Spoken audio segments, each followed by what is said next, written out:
Super Bowls in the city. Somebody told me, how could this be true, that a million extra people are in this? And why would it be a million? I mean, that can't be right. But that's what we stopped at a shoe store last night. That's what the guy didn't he said a million extra. Like what does Mercedes-Benz seat? It's like 80,000, right?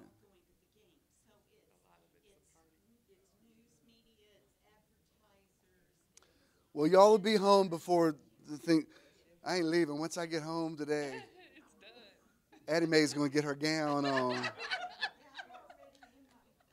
I should have just come in my fuzzy slippers as well. I actually said it today. I was sitting there this morning. I said, "Can I just go like this morning? Do I have to?" Well, I know, like sometimes when I pick up the girls from school, they do like a pajama day. That would be like you just come as you are. Yeah. All right. We're here. We should. Y'all find anybody else out in the lobby? See if we can find some seat fillers. Hey,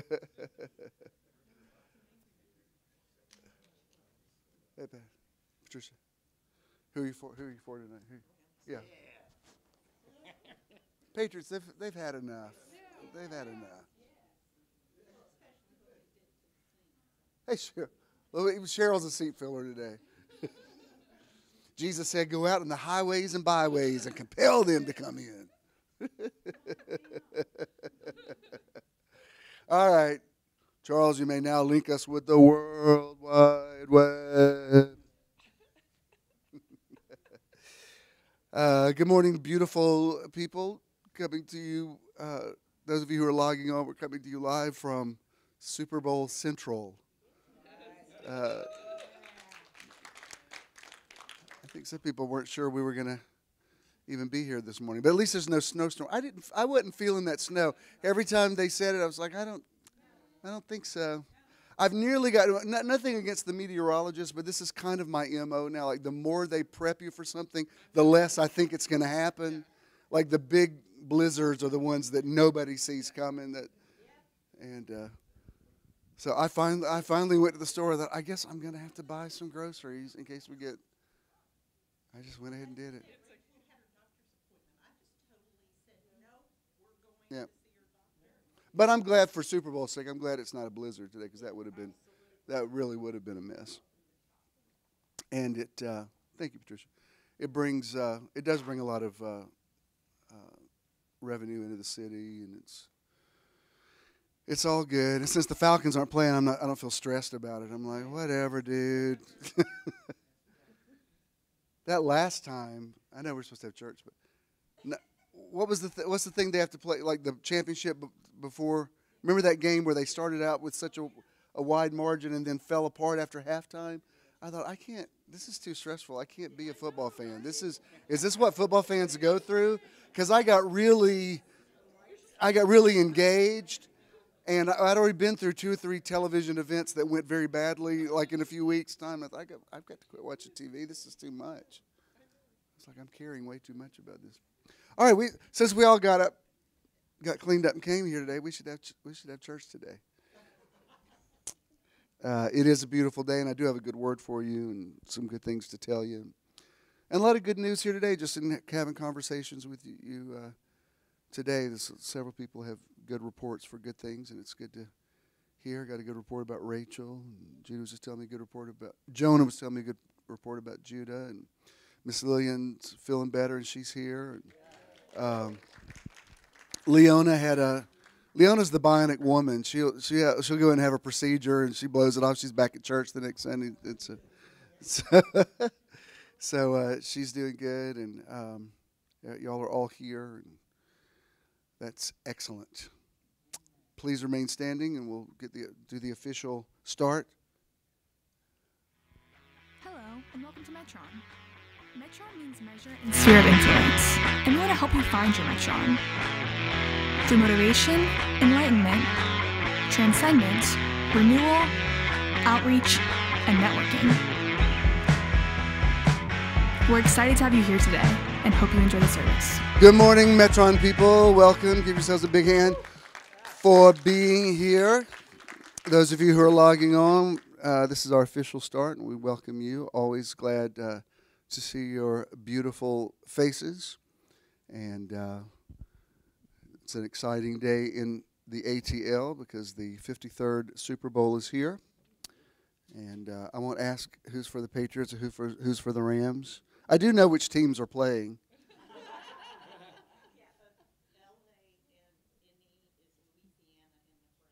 Yes. What she said. Always happy when I can have any of my kids with me here in service, and our guest artist this month is able to be here. He's on tour and out of the country so much. I'm not sure when I can get him anymore, but the planets lined up, and we were able to get him actually for the whole month, and he's here with Sophie, so we're glad that they're both here with us. And he is more than my son. He's a colleague and a confidant, and just really one of the best men that I know.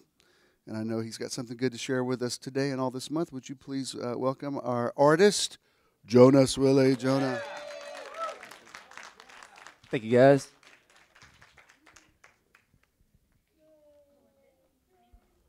Oh, y'all can sit with me.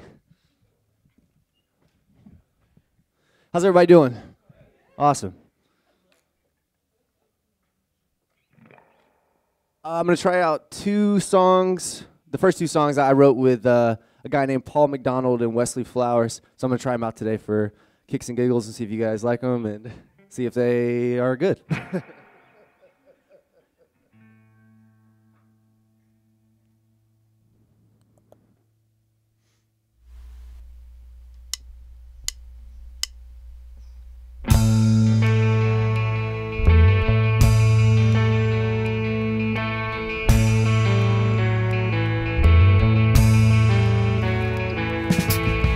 There's been something I've been meaning to say.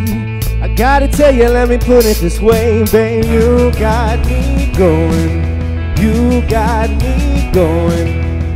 It ain't easy, but I'm trying my best. So many others, but you ain't like the rest. Babe, you got me going. You got me going. Say I love you and I won't forget it. Tell me one time that's enough. Through the good and the bad, we'll stick to it, even when the times are tough. Grab my hand and you hold it so tight, and I never wanna let it go. Say I love you and I won't forget it one time. That's enough.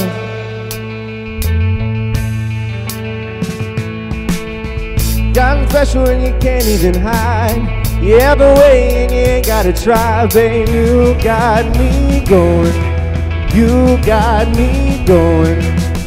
Say I love you and I won't forget it. Tell me one time that's enough. Through the good and the bad, we'll stick to it, even when the times are tough. Grab my hand and you hold it so tight that I never wanna let it go. Say I love you and I won't forget it one time. That's enough. That's enough.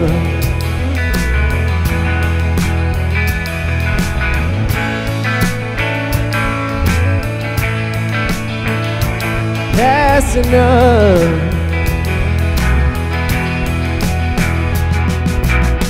Say I love you and I won't forget it. Tell me one time that's enough. Through the good and the bad, we'll stick to it, even when the times are tough.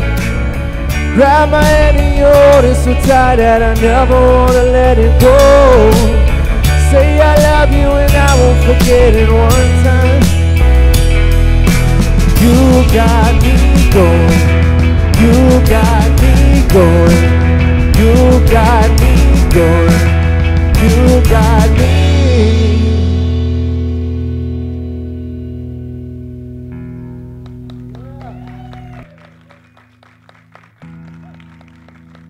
Thanks, y'all.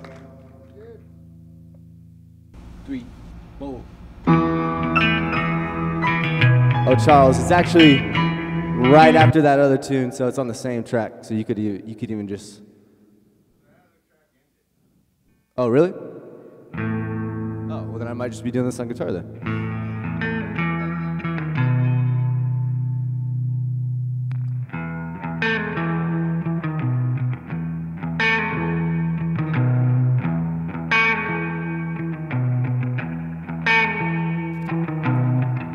Feels like I'm on vacation, letting go of all mine. Feels like I'm on vacation, call that a peace of mind. It's right on time, getting on something new. Make peace with all my burdens, that's what I wanna do. And it's right on time, right on time.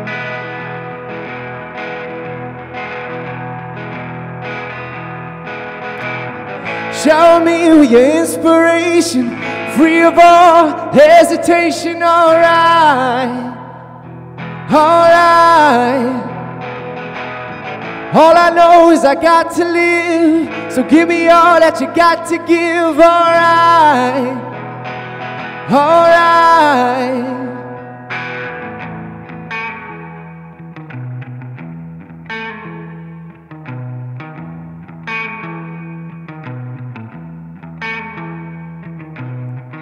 Feels like I'm on vacation, heading on to something new. Make peace with all my burdens, 'cause that's what I wanna do. And it's right on time. Shower me with your inspiration, free of all hesitation. Alright, alright.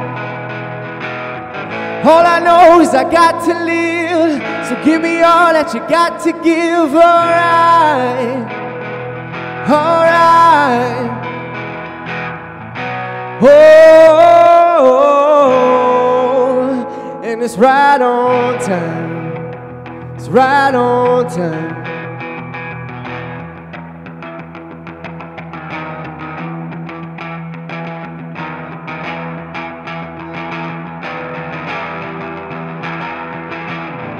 Shower me with your inspiration, free of all hesitation. Alright, alright. All I know is I got to live, so give me all that you got to give. Alright, alright. Oh, it's right on time. Oh, and it's right on time.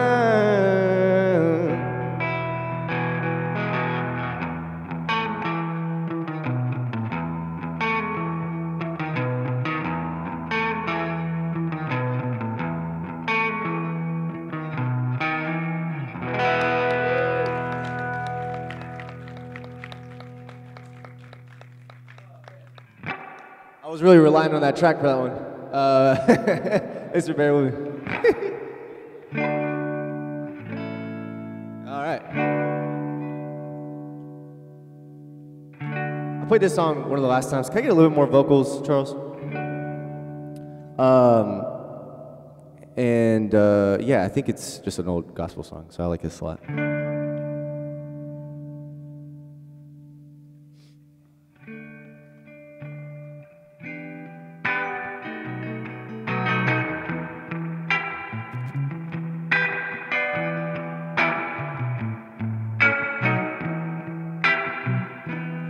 There's a light in my life shining over me.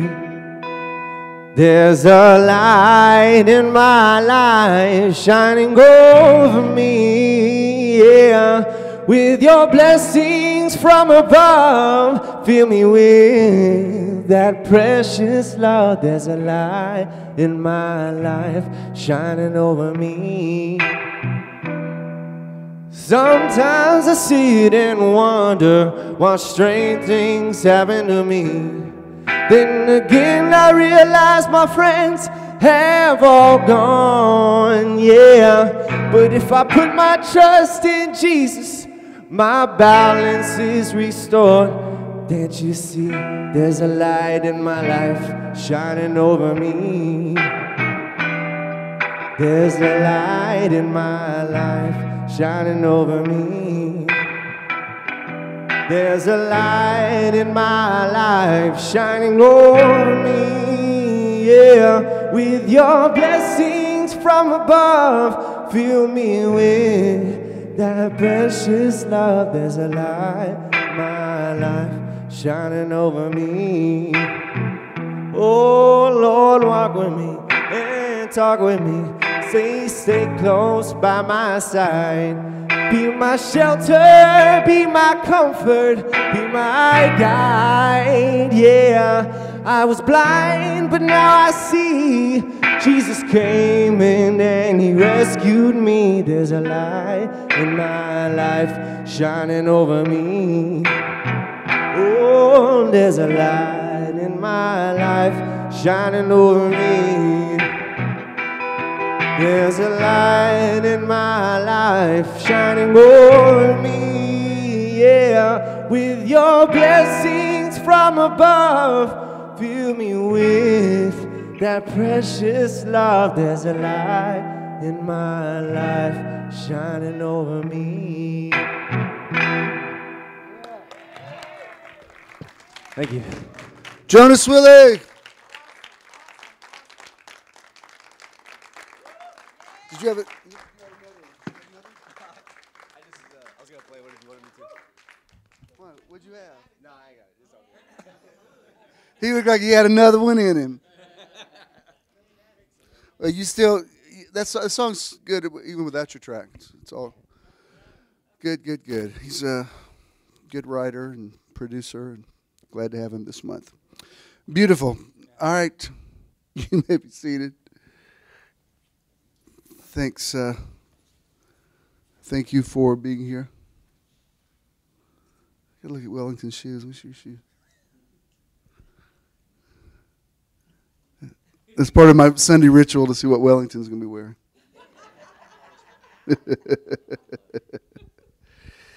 Thank you, those of you who knew we were still having Metron today. All right, listen, I got several things to tell you. First, let me do this so I don't forget. Last Sunday, I forgot to mention the year of living your best life. Do you have those pictures from last week still, or should I have given you a heads up? It's okay if you don't. Just whatever we have this week. I just didn't want to forget it this week because they were kind of interesting. Whatever you got, just put it up there. I like the way we're doing it this year, where people just have their own and do their own hashtag for it. Sorry, I got you out of sequence, Michelle. That's my bad. That's on me. Oh, that's fine. Just show me if you got anything. Make up something. Yeah, that was vegetable. That's cauliflower, beets, and kale. It was good. Just when you post food stuff, I didn't ask if you like. Some people are like, it makes me want to gag. I'm like, this was not a survey. Get off my page. This is what's wrong with you. You don't eat enough vegetables. And Natalie ran a half marathon yesterday, and that's Avery getting some vitamin D, and that's Reggie. They went to the NFL thing, and he's like, wow, Reggie's looking really good. I think you could stand behind, yeah. And that's Brenda's. Brenda was posting a cauliflower pizza. A lot of people are using cauliflower for a lot of things now. Like sometimes even instead of rice, because yeah, and I think even Oprah's got a line of stuff now that uses cauliflower instead of bread, and it's hardly tastes any difference. Over at Whole Foods, they have cauliflower mac and cheese. It's really good. But I think it actually does have some cheese in it, but it's still good. You know what I'm saying? So there's that, and our outreach this month. First of all, I want to acknowledge that this is Black History Month, and so we will be mentioning that. Some people say, why is there a Black History Month? Well, because most of the history you were taught in school was all white history. So there has to be, it's Maybe someday in the future it won't be necessary, but it's like when people say, "Why y'all got a gay pride? We don't have a straight pride." Because every day is straight pride. That's why they have to have like every day is White History Month. I love white people, but you just have to work with them. Like when white people get mad about Black Lives Matter, all lives matter. Yeah, baby, we know all lives matter. I think we've made that point clear. We're not saying white lives don't matter. Jesus, help me. I love them. My mama's white, but it's just, you just got to watch them. All kidding aside, I think last year we did United Negro College Fund. This year, this is not a specifically African-American charity, but it's one that largely affects the African-American community. It's called the Innocence Project, and I really like this. It's this organization. They go back and find people that have been wrongly accused of crimes, and now because they have DNA testing, I mean, there are men that have been in prison for 30 years on a false rape charge. That just one DNA test. Like I said, this is not just a black charity, but I think this largely affects especially black men. So actually Barry Scheck started this. That was one of OJ's attorneys, and DNA testing has changed so much about justice, and so I like this because it's really making a difference. And when you read some of the stories of people that just had no hope of ever getting parole or anything, and just a simple DNA test just absolutely exonerates them. So that's what we're giving to this month. Okay, I got two cool things to announce to you.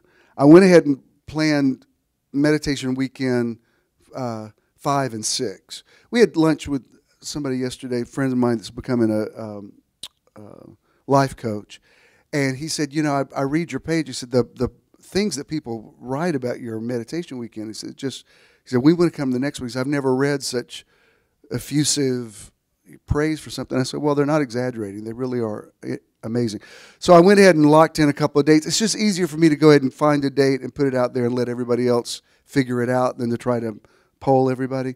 I told you I wanted to do a local one, so we are on March 23rd and 24th. We're going to do one at Stone Mountain. Now, let me say, I didn't post anything about this. I understand there is some controversy connected with Stone Mountain. I think even yesterday there was protests going on there because of the Confederate memorial there. And I started not to go there for it, but this is my paradigm, and I think you'll understand this. Stone Mountain is a geological wonder. I mean, it's just an amazing thing. And the negative energy connected with it is from a different generation. That's not there now. Like if you go to Stone Mountain, it's a very multicultural environment. And Stone Mountain has a predicament because I'm totally in support of, taking down Confederate memorials. Their situation, this is the largest relief carving in the world. I don't know how in the world they would do it. I don't know what they're going to do about it. And they've, in their ways, they've tried to be proactive. If you've ever seen the laser show, they do a thing where they show the states dividing, and Robert E. Lee surrenders, and he breaks the sword, and the swords become the Union and the Confederacy coming back together. And so they've tried to be as proactive with it as they can, but it's this ginormous. You can't believe how big that carving is. The picture that I use is the backside of the mountain because that's the side that I want to focus on for meditation weekend, and I think y'all are all evolved enough to understand where I'm coming from with this. The way I look at it is, if there is negative energy there, let's go there and change it. And plus, Stone Mountain's got a lot of Native American history. It's just tunnel vision to think this is all about a Confederate memorial, because it's just, the Confederacy it did exist. I mean, we're trying to figure out what do you do with all these carvings, and this is a big one. But anyway, there are actually places to stay in Stone Mountain. They've got a really nice resort center there, and there's also a hotel that's been there for a long time. So if you want to stay for the entire thing, you can. We will not have service here on the 24th, because we will be out there. But go ahead and lock it in. And then in May, I want to go back to St. Simon's, and that's going to coincide with actually the year anniversary of our first meditation weekend. And something really amazing happened in St. Simon's when we were there, so I'm looking forward to that one. So go ahead and lock those things in. That's Stone Mountain, March 23rd and 24th, and St. Simon's, May 18th and 19th. And I love them. If I could figure out a way to do it every weekend, I would. My mom asked me, she said, "Are you just trying to turn it totally into a meditation weekend every weekend?" I said, if I could, I would. But I haven't figured out how to do that one yet. So I'm trying to do them about every other month, and it gives you time to work out your calendar. And so it'll be interesting to see what happens with this Stone Mountain one, to see what happens with a local, because a lot of people can just come there for the sunrise, sunset. And I don't know where in the park we'll be, so if you want to, if you're interested, let me know, and I'll put you on the thread. That's how we communicate. If I put you on the thread, you're not obligated to go. People ask me, like, is there a fee or anything? No, you just show up for it. And we've had 4 smashing successes doing it this way. I mean, it's just, even with the one we just did in Unicoi, half the people that were planning on going weren't able to go because of the weather, and we still had a great crowd and a great time. So that's what we'll be doing for that. All right. Is that everything I needed to announce? I believe that it is. You all ready for the word? You ready? Welcome to the Metron Live podcast, coming to you from beautiful, historic Midtown Atlanta on Super Bowl Sunday. Metron people, would you give the podcast people a big welcome? And those of you in the podcast audience who message me and let me know this is really working for you, thank you. Your positive feedback means a lot. My title this month, start a new series, is The Liberated Heart, Freeing Yourself from the Past and Breaking the Addiction to Fear. Why? What are you laughing about? Oh, okay. And this is one of those things where there's been a lot of confirmation about this message. Let me go ahead and give you this scripture, and then I'll kind of tell you where I'm going with this. This is 1 John 4:18, that the King James says, "There is no fear in love, but perfect love casts out fear." In the Message Bible, it says it this way. It says, "There is no room in love for fear. Well-formed love banishes fear, since fear is crippling. A fearful life, fear of death, fear of judgment, is one not yet fully formed in love." And I've taught along these lines for years, that the opposite of love is not hate. The opposite of love is actually fear. Now, this is kind of, when I'm sort of thinking about something, my antenna's out, and there's certain words that have strong vibration for me, and I was already thinking along these lines, and then one day this week, I worked out, and Stephen was telling me about a book he's reading right now about synchronicity, and he had talked about how the book dealing with ego, and that word really caught my attention because I've been thinking about that. And so I came home and I was reading some things, and it sort of brought me into teaching by this woman that I'm actually going to quote her a couple of times. So I wrote a meditation that night that was sort of a flow out of what I had been reading about that day. Now, before I'm going to show you what I wrote in the meditation, a part of it. And before I do, let me give you this disclaimer. You remember a few months ago when I taught about, I don't remember the title of the series, but it was about not only did we sign up for this life before we got here, we may have actually created it. Remember when we talked about that? And I said, I got to tell you, I have ambivalence isn't the word. I'm not ambivalent about the message. There's a spirit on a word that's different from the letter of a word. Let me say it to you this way. The idea that we may have signed up for our life before we got here and may have possibly created it ourselves, I don't know that I believe it literally, intellectually. I like the energy that it makes me feel from just thinking about the prospect of it. Do you understand? Like, I'm not sure you actually picked out your parents and then there's things you look at in your life that were really horrible that happened, and you think, please don't tell me I created that, dear God. Because I know some of y'all are going through some things like, no, don't you put that evil on me, Ricky Bobby. I did not create that. However, there's something about the idea that I knew whatever in my life was coming, and I may have actually agreed to it ahead of time, that is a very empowering idea. Does that make sense? It's like intellectually, I don't know that I can support it like in a legal sense. I like the way it makes me feel to think. It makes me feel less victimized by life. If I look at something and think, no, I can handle this because I saw it coming. I agreed to come here, so this thing cannot overwhelm me. That's the God that I believe in, the God who has empowered me to create my own life.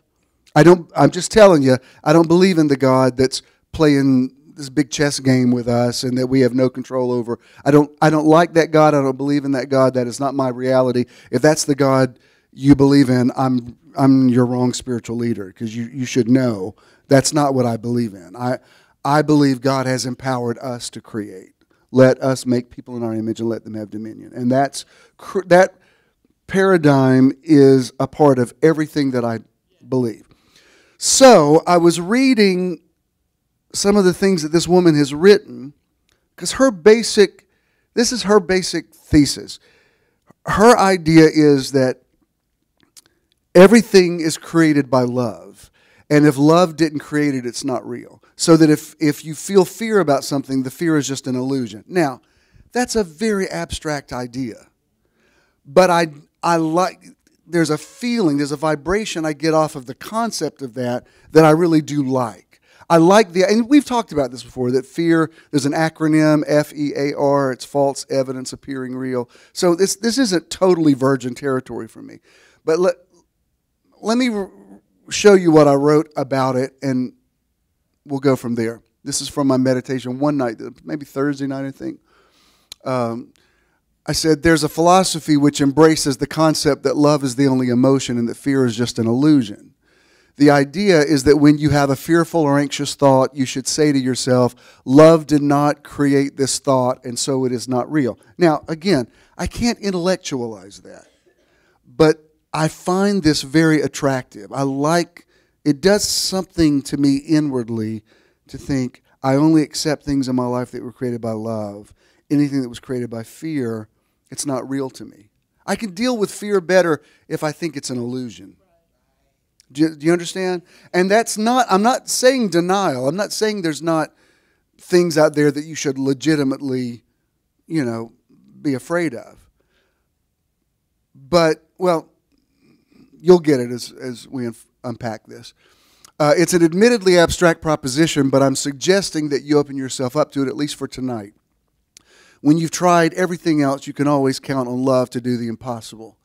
As the scriptures say, love never fails.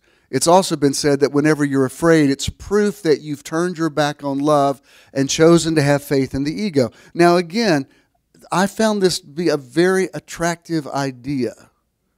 Because if fear is connected to ego, it kind of makes you rethink, what am I afraid of and why am I afraid of it?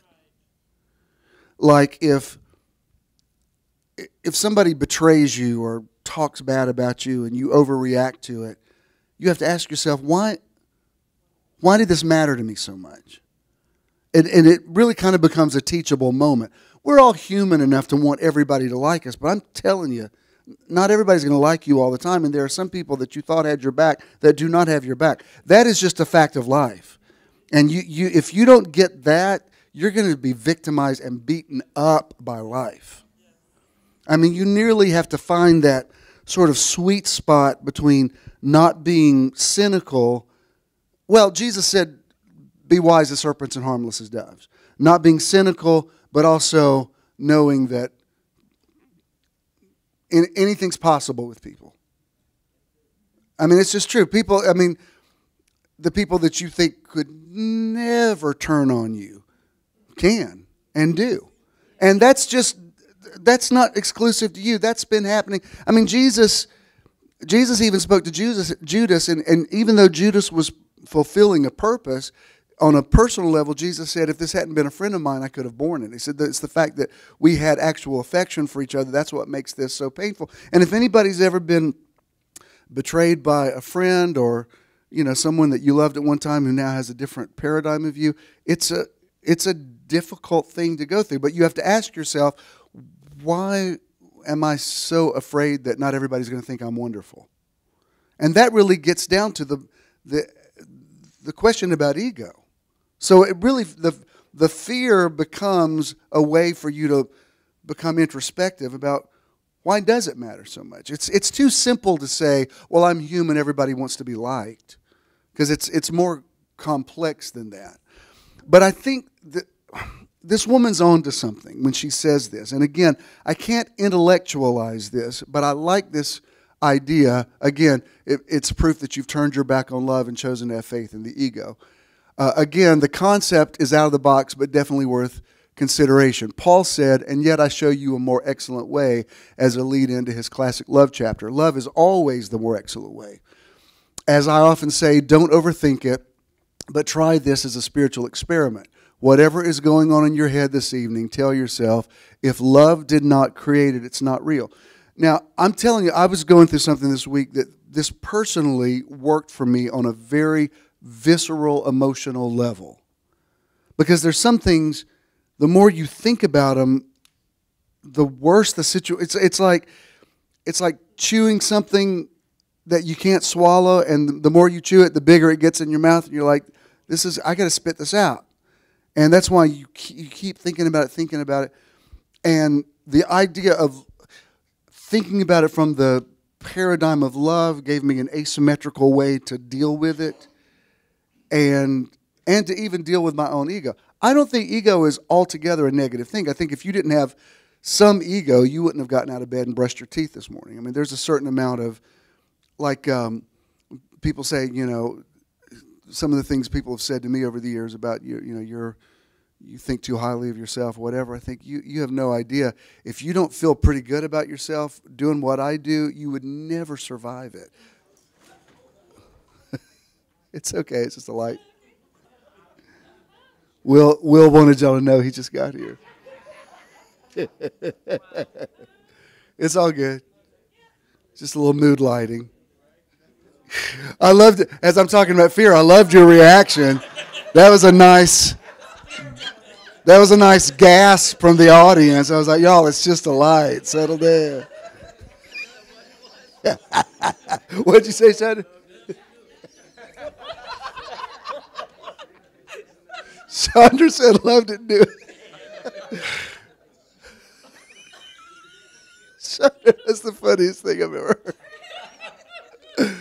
Oh, Lord. She said, loved it. She loved it and do it. So all I'm suggesting to you is, if there's something you're working through in your personal feelings, just give this concept a chance. I've gone on to read a few more things that she has said, and I think she's really on to some things. And look, what commercial did I see last night? I don't even remember what. I don't think it's a Super Bowl commercial, but it was kind of a send up of New Age psychobabble, and so it was funny. And I wish I shouldn't have even brought it up if I couldn't remember. But I'm willing to not take some of the things we say so seriously that I think they can't be, Like, there's some things that people say that the universe did. I'm like, I don't think that was the universe. I just think that's just life. You may be over-spiritualizing everything. However, fear is something that we do have to deal with. Let me show you this. Oh, there's more. I said more. Wait, I forgot. If nothing else, you'll have a whole new perspective on your situation, and new solutions may suddenly occur to you once you're no longer trapped in the fear-anxiety loop. And I think that's an important concept. It's like, if my ego is challenged, it causes me to go into fear, which makes me respond in ways that are not loving. And so it keeps this negative cycle of a downward spiral.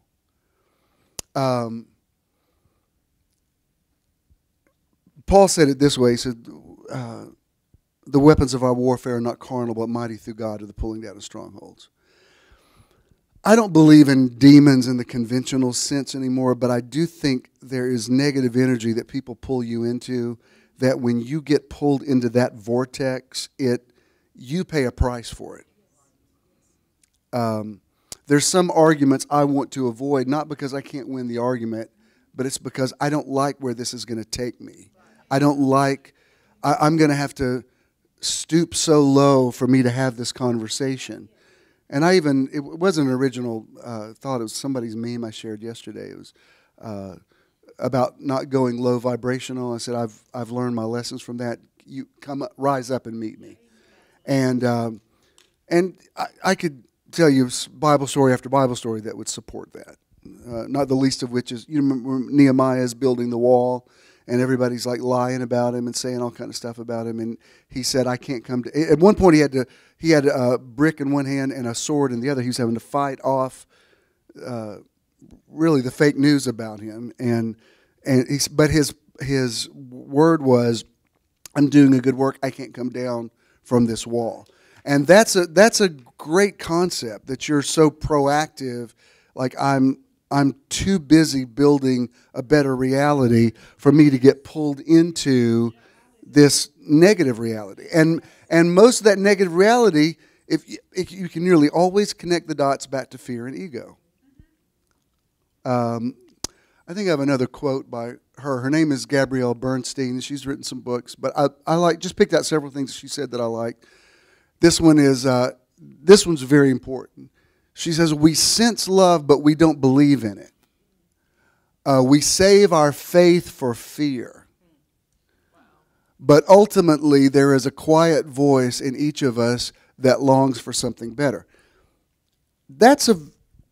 Something about that really rings true.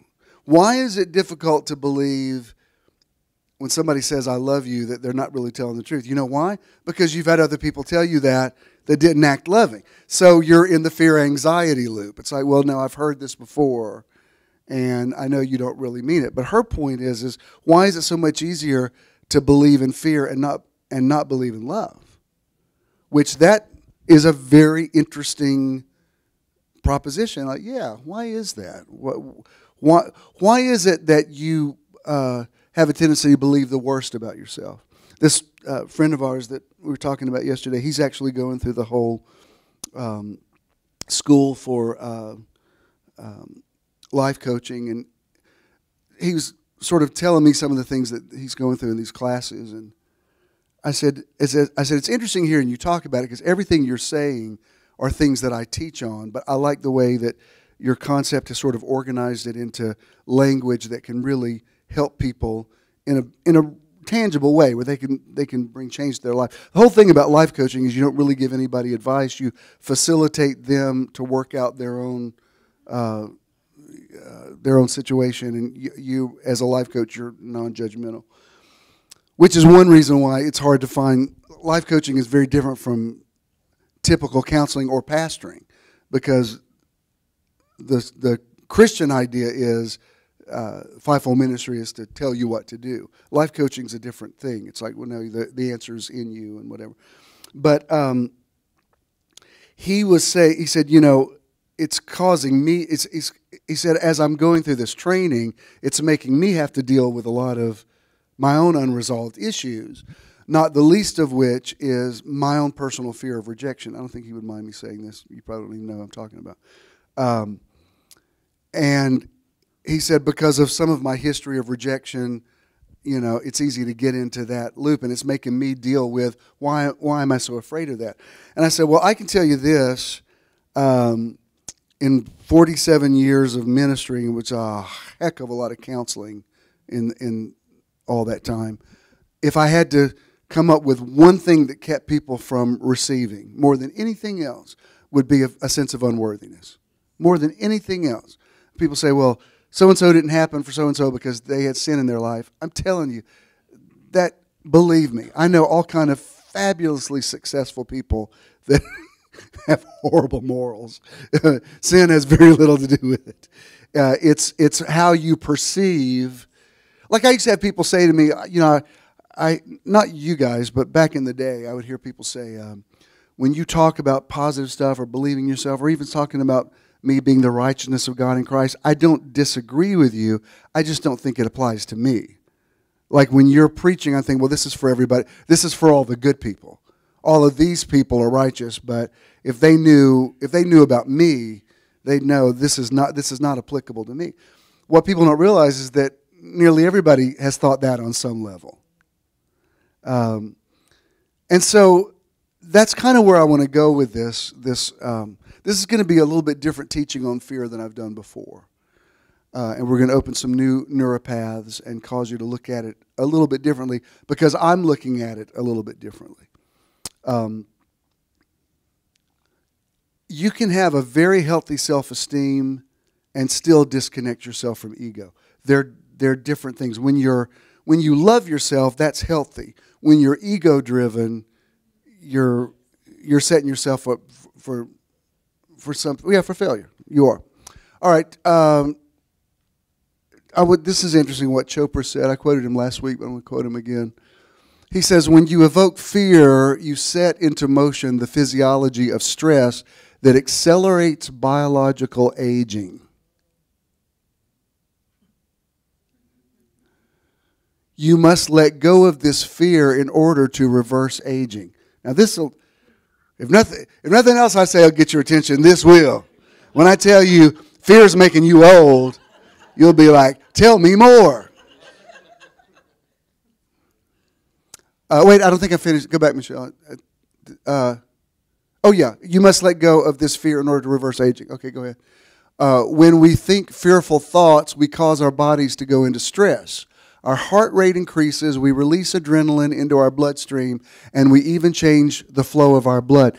I don't want to get in the weeds on this, but I was going to post something the other day about stress, and I was looking at some of these. They'll show like a picture of the human body, and they show all the negative places that stress affects it. And stress is generally worse for you than smoking cigarettes. It's nearly the worst thing you can do for your body. Obviously, we know what it does for you emotionally, but it actually manifests in your body as, I couldn't believe, as I was reading, I thought, wow, it affects that. Stress affects your eyesight. It affects your joints. It affects brain function. It goes deeply into your cellular structure. It's something that, I'll just say this, I believe in these meditation weekends more than I ever have. Not that that's a panacea for everything, but at least, here's the good thing about going away to do something like that, even more than when we just do it here in the theater. It's because you are saying to yourself, I am worth taking some time off, spending a little extra money, going somewhere to do this for myself. When you say, well, I've just got too much to take care of, that's all the more reason why you figure out a way to get somebody to take care of your stuff and say, I've got to take a few hours for myself. Because I don't care how noble you are, you cannot live in stress all the time and it not negatively affect you. Anyway, imagine doing this on a regular basis, day after day, for your whole life. Fear causes us to exhaust ourselves. I don't know if you've ever been in a situation like this where something was going on, maybe you didn't feel safe in your house or something and you were afraid, and then at a certain point you're so exhausted, you're like, if the bad guy's in the closet, he's just going to have to. Was it Rosin who said at that time? It's one of the funniest things ever. I think it was Rosin. It was one night when we were at Virginia Highland Church, and I used to walk. It's not a dangerous neighborhood, but I used to walk all the ladies to their cars.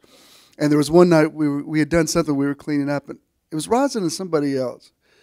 And whoever it was so funny because I said, let me walk you out to your car. And they said, Bishop, she said, as bad as my feet hurt tonight, I wish somebody would come up and try to start something with me. And I was like, I felt it. I was like, scared of you? Like, I think y'all got this. But I knew exactly what she meant. It's kind of the same. I mean, I've heard different versions of the Rosa Parks story, but the one that resonates with me the most is people say, "Why did you?" I think I was talking about you, Rosalind, before you came in. Was that you? I'm giving you credit for that quote. But people would ask Miss Parks, like, where did you get the courage to not give up your seat to a white man? She said, I was tired. She said, I'd been working all day and I was tired. And I know what she means by that. Big picture, she was tired of being treated like a second-class citizen. But in the immediate, it was like, no, I'm tired. And if you tell me to get up, I'm not scared of you. My fatigue is stronger than my fear of you. And I understand what she means by that. Sometimes in your life, things don't change until you just get sick and tired of being sick and tired. I mean, people can counsel with you and talk to you, but there comes a day when you say, I'm not putting up with this anymore, and I'm tired of it. And until you reach that point, nothing significantly changes for you, because the quote is never complain about what you permit. And of course, I cannot quote this line, but I didn't even see snakes on a plane. But the famous line is, I am tired of these blankety blank snakes on this plane. And I think y'all know what I mean. But the point of it is, like, I'm not putting up with this anymore. It's like that's when the protagonist of the story has a paradigm shift. Like, I've been tolerating. It kind of becomes a metaphor for your life. You know, at a certain point, you're like, I'm not flying this plane with snakes on it anymore. Something. Either I'm leaving this plane or the snakes are, or the plane's going down, or something. Something's going to change, like now. And that's beyond fear. All right, I think I have another quote by her, Gabrielle Bernstein. She says, but giving up... now y'all just open your hearts. I didn't even tell you about this one, as per our conversation this morning. But giving up fear is like giving up sugar. They're both sneaky ingredients that hide out in almost everything. And that is the truth. Have you ever tried to give up sugar? Yeah, it's like sugar is omnipresent. How do you live without it? It's in everything. Just when you think, well, I'm eating vegetables, you can taste, oh, they put sugar in these carrots. I mean, it's like there's no way to live sugar-free completely unless you just plant a garden and eat your own stuff. But I think this is an interesting analogy because I understand what she means by this. But giving up fear is like giving up sugar. They're both sneaky ingredients that hide out in almost everything. And just when you think you've got that craving under control, suddenly it rears its not-so-pretty head again. And it's true. I know what it's like to be off of sugar enough to I don't even think about it.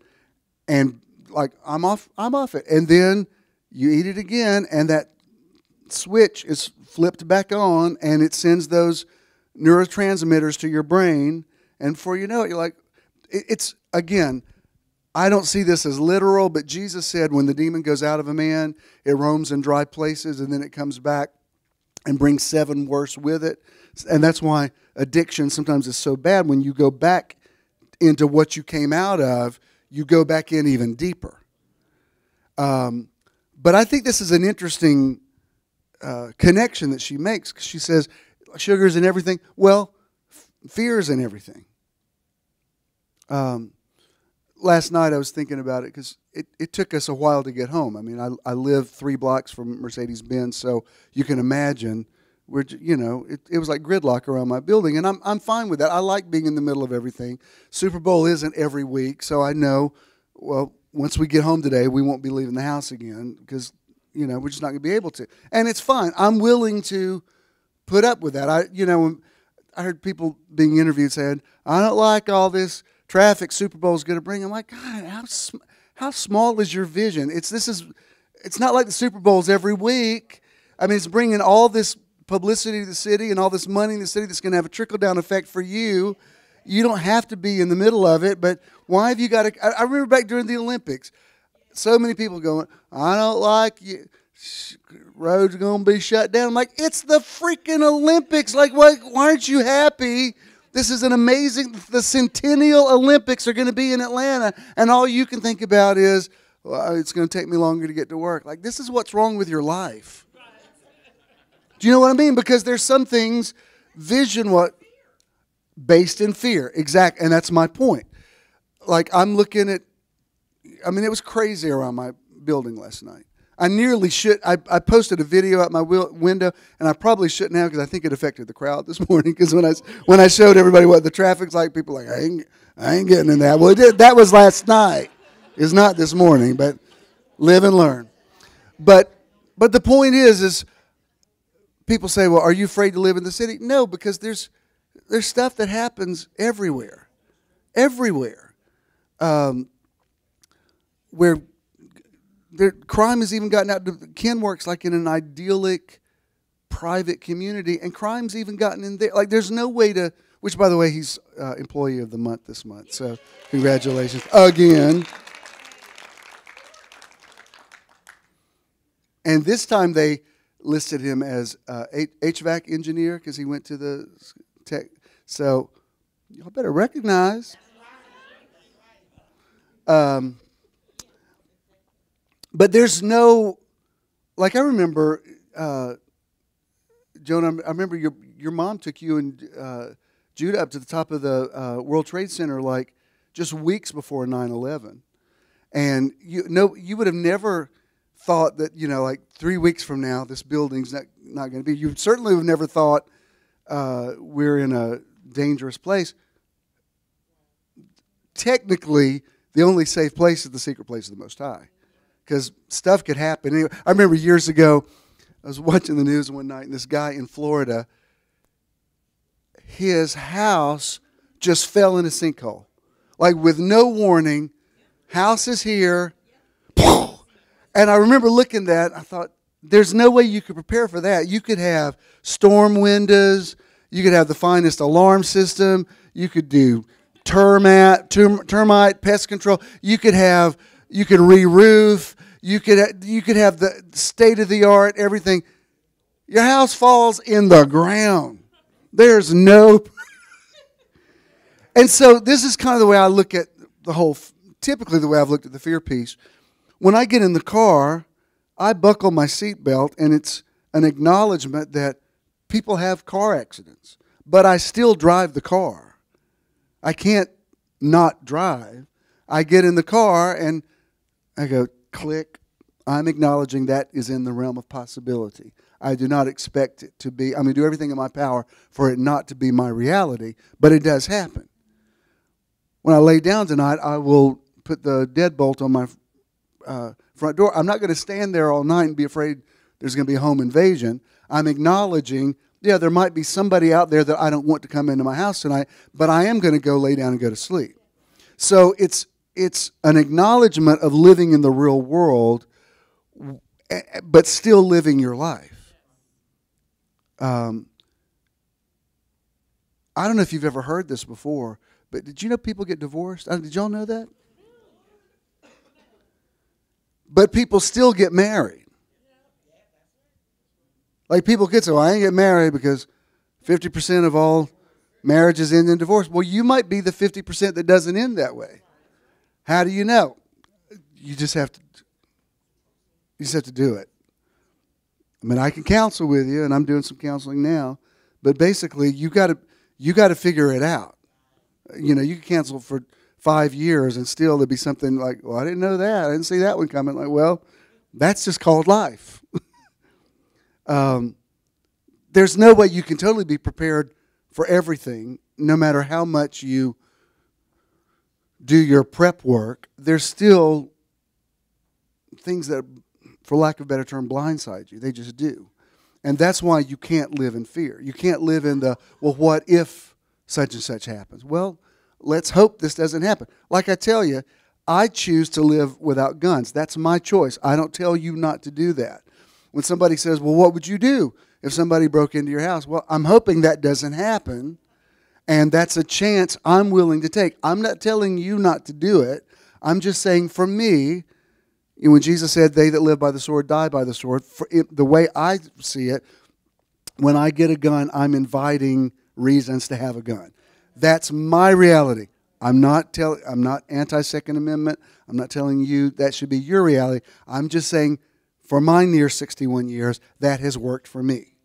And I have lived in dangerous neighborhoods, and I've been in dicey situations and in third world countries, and, I've even, one time in the Philippines, even was fired on. We were going through a checkpoint thing, and we didn't slow down enough, and guys were shooting rifles at the car. And as they pulled us over, I'm thinking, oh, this could be a really great book. Yeah. As they're coming over, I was like, recently I was in a trip to the Philippines.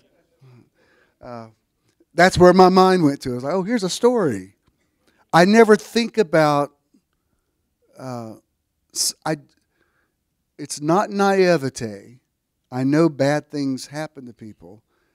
I just feel a very strong circle drawn around me that I don't see anybody crossing. That's just my reality. However, as she says here, fear sometimes comes up in subtle ways. It's not obviously, if you're out in the woods and you come across a rattlesnake and you say, oh, I wasn't afraid at all, something's wrong with you.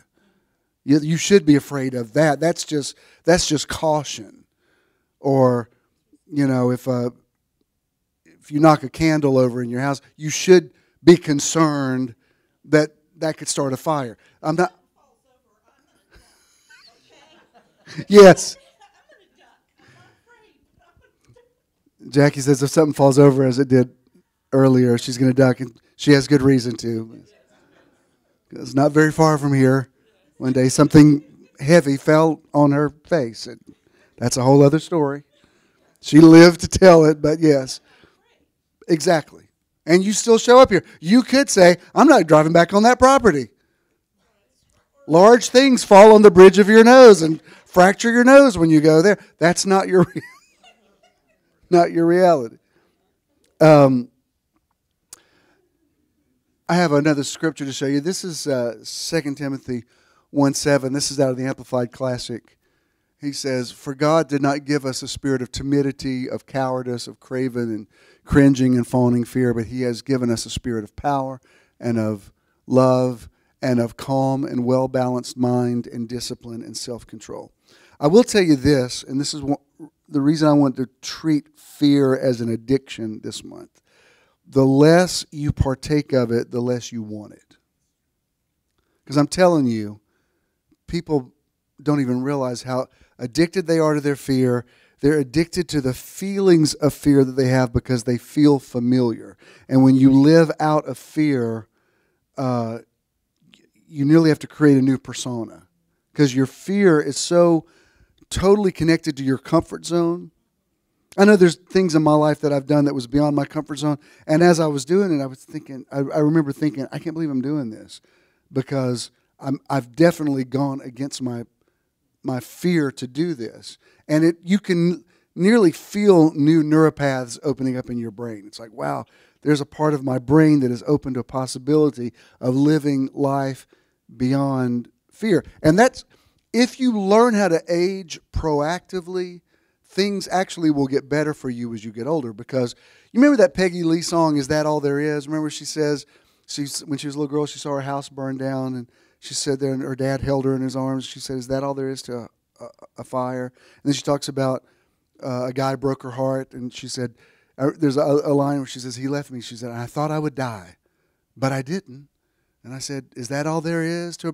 And that's what you're supposed to pick up along your journey. It's like, oh, that's what a divorce is like. Oh, that's what it's like that's what betrayal is like. Oh, that's what, like... There's certain things I've been through in my life that nearly was like a mental checklist. It's like, oh, I see that's what that is. Okay, this is how you overcome that. How you get, but when you're new to life experiences, everything that comes along, you think this is going to be the end of the world.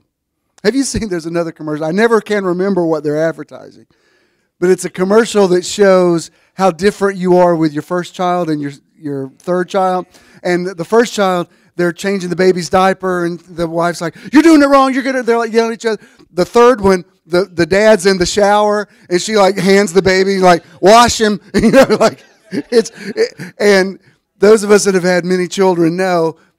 Early on, you think, oh, they're going to die from that, and then later you're like, nah, they're fine. I remember one time when Rutherford was still in his other life in Waco, they had 10 children, and I don't think any of those kids, I know they never had insurance, and I don't know if the kids were ever vaccinated. I mean, they lived off the grid. And some of the things he would tell me about the things they've survived, I said, didn't that scare you? He said, nah, after you've had 10 kids, it's like, you've seen it all, You're not sure they're all there in the house anyway, so it's not like, you could lose a couple, and you're like, I don't know, when's the last head count? And I understood his point. It's like, at a certain point, you just can't be that afraid for all of them. You're like, y'all got to figure it out, because there's a lot of y'all. And but that's going back to the idea of really sort of getting past the ego, because, and I've taught this for years, believe for the best, but prepare for the worst.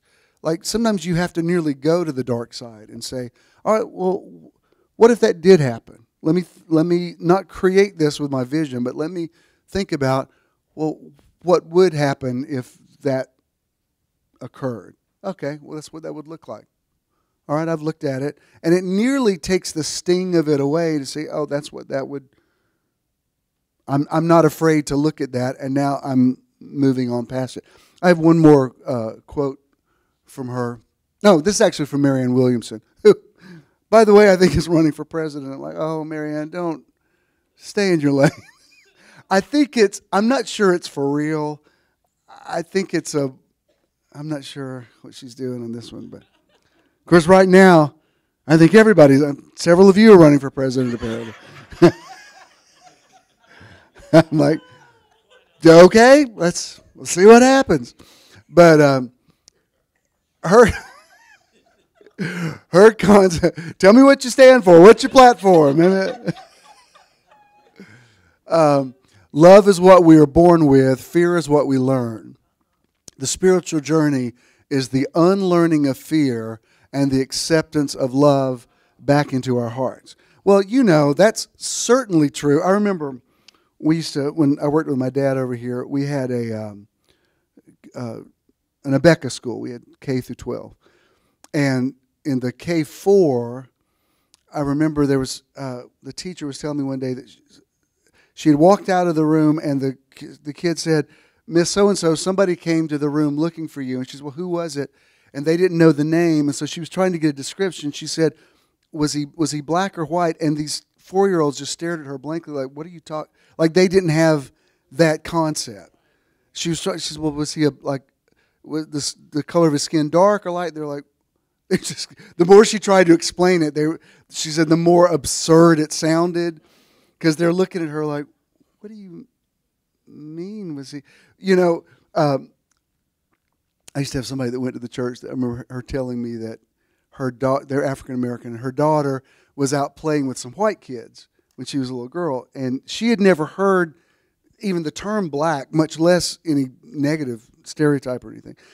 And so one of the kids said to her, "You're black," and she says, "No, I'm not." And so she goes into her mother. She says, "Mom, that white boy across the street said we're blacks. We're not black, are we?" She said, "Well, yeah." Like, she's trying to explain it to her, and like she said, it was just such a paradigm shift. She said, "I had no idea." Like, what? Because she's thinking that's black. We're not that. But it's interesting, the things that you realize about yourself, you don't know that that it's different or other or whatever until somebody says. Like, for other reasons, I remember along my journey, people would say things to me that I was like, "Oh, wow, I think I'm different." Like, some of the things that some boys my age would be talking about that I couldn't relate to at all, and the way they're talking about it, I'm like, yeah, right, yeah. One of these things is not like the other. And you don't realize you're different because you see the world as you are. So you just think, well, that's the way the world is. And then when you're peer group, you realize, I don't think I have the same worldview as you. This is very interesting. And then you start realizing, oh, the way you see the world is not right. And then, when somebody adds God and the Bible into the mix and, things that, the way that you see the world that just was totally organic and the way you always thought, you never chose to think that way. That's just the way you always thought. And then somebody says, by the way, that way that you've always thought, well, God says you're going to hell for it. You're like, wow, this really seems unfair. This is really, the odds are really stacked against me. And people learn their different ways to manage or whatever. But I love this idea that everybody's born with love. If you hate somebody, you were like the song from South Pacific, you have to be carefully taught.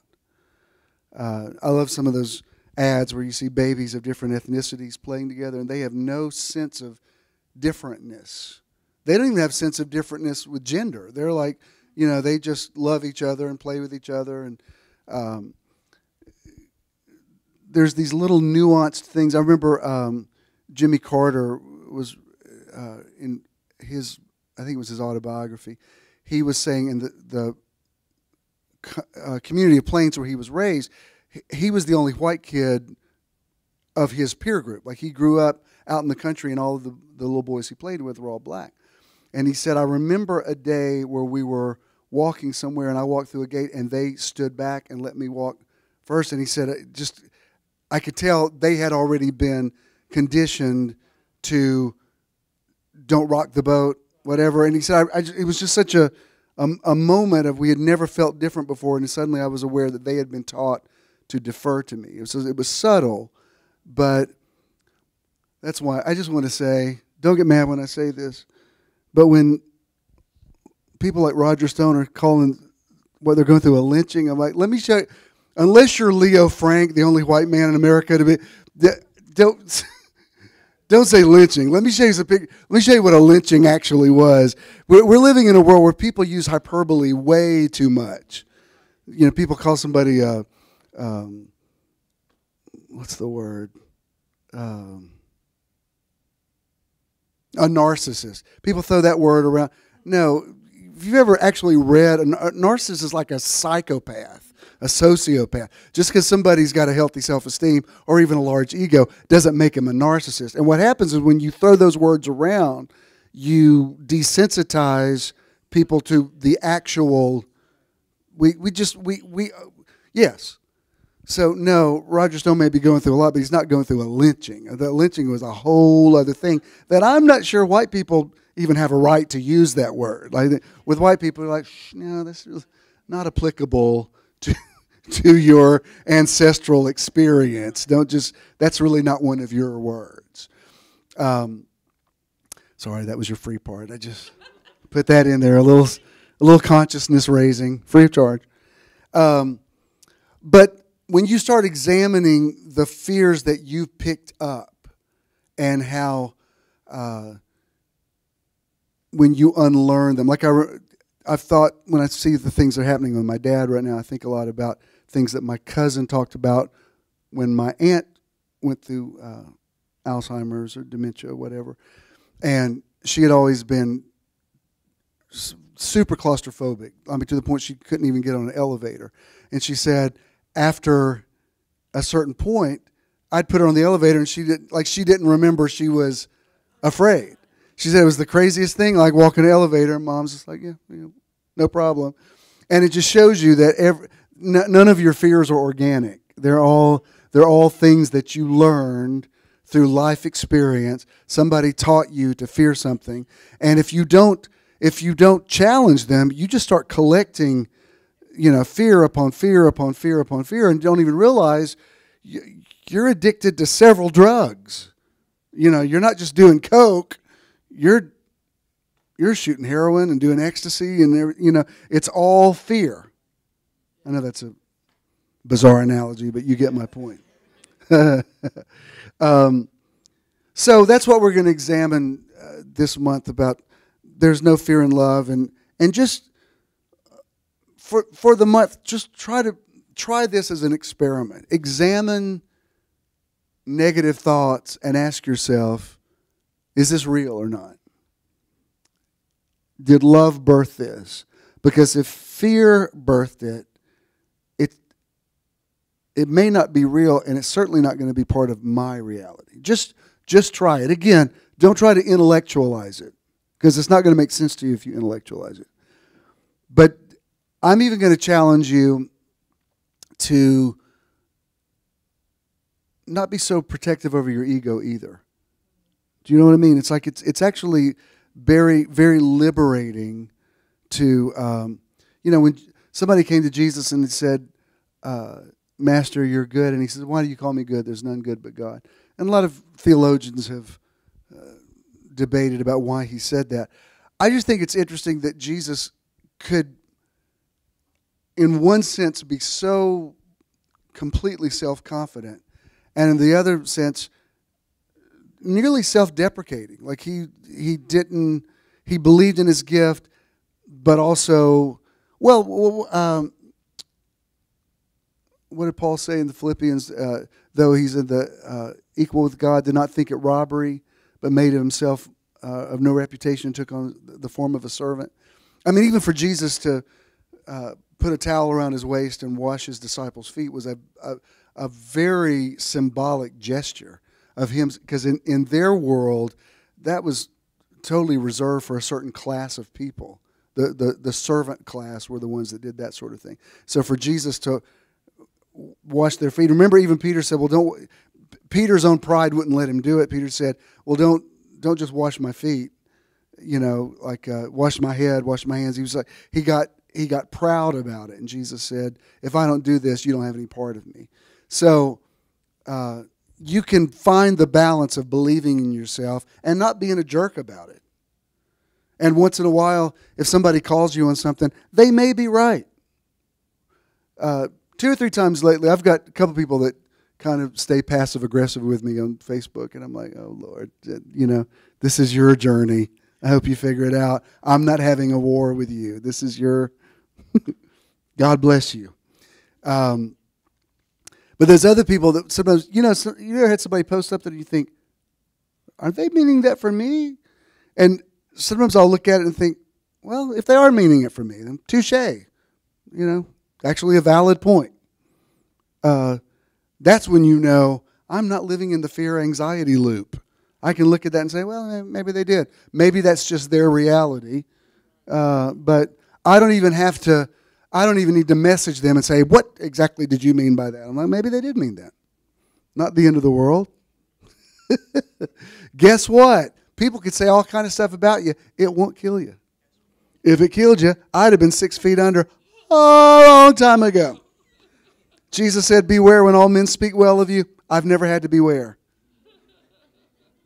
And it's a great place to live. You say, well, you know what? I can't go around defending myself all the time. Either people know me or they don't. I remember, this is an extreme statement, but I knew what he meant by this. Kenneth Hagin used to say, he said, I wouldn't defend myself if somebody accused me of killing my grandmother. That's a very strong statement. I think if somebody accused me of killing my grandmother, I probably would speak up. But his point was, either people know that couldn't possibly be true for me, or they don't. And there's no way I can do damage control. If they think that's a possibility, then they never knew me anyway. It's an interesting idea to think people are going to think what they're going to think, and guess what? It's not the end of the world. And then when people do think well of you, that's awesome. It's a beautiful thing. I read what you wrote this morning, and it's very gratifying to hear that you've blessed people and whatever. I never get tired of that. But it's also balanced with, I have close to 2,000 people blocked on Facebook who probably don't hold your opinion. And it's okay. I was actually going to unblock them. Charles called me on it. Charles said, have you lost your mind? And I think we'll end it there. Let's all stand. So who's winning tonight? Anybody want to prophesy? Rams? This is a Rams crowd? How many Aries do we have in here? Aries, the sign of the ram. Were Patriots the one that had the deflate gate a few years ago?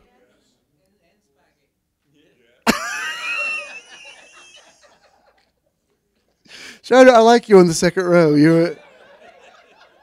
I get more bang for the buck when you're in second row. I get more.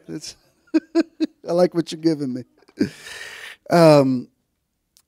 Just remain standing, and then I'll speak a blessing over. Did you get anything out of this today? You think this is worthwhile? All right. Contributing to Metron is quick and easy. You can give anytime using any smartphone. Text the amount you would like to donate to 404-620-5044. Yeah, they want you to up the 35. You will then receive a notification that you successfully completed your donation. You may also visit bishandthenow.com and click the support tab to give there as well. When you contribute to Metron, you're also donating to the charity or organization of the month. Thank you for your investment into Metron. If you're making a check, make it to JESM, and Danny will receive that. If you have cash, pay it forward. If you want to bless Jonah for being here with us today, you can certainly do that as well. I just call us all into a great awareness this month of what we need to keep and what we need to let go. And I speak over you that you are motivated by love and not motivated by fear. And that there is no fear in love. Perfect love casts out fear. And that as we examine this in depth in the coming weeks, that you're able to let your defenses down and receive a word that is actually going to change the direction of your life. That love never fails, and that God has not given you a spirit of fear, but of power and of love and of a sound mind. I love you so much. Enjoy your Super Bowl night. And you wake up tomorrow saying, this is the day the Lord has enabled me to make. I will rejoice and be glad in it. Peace.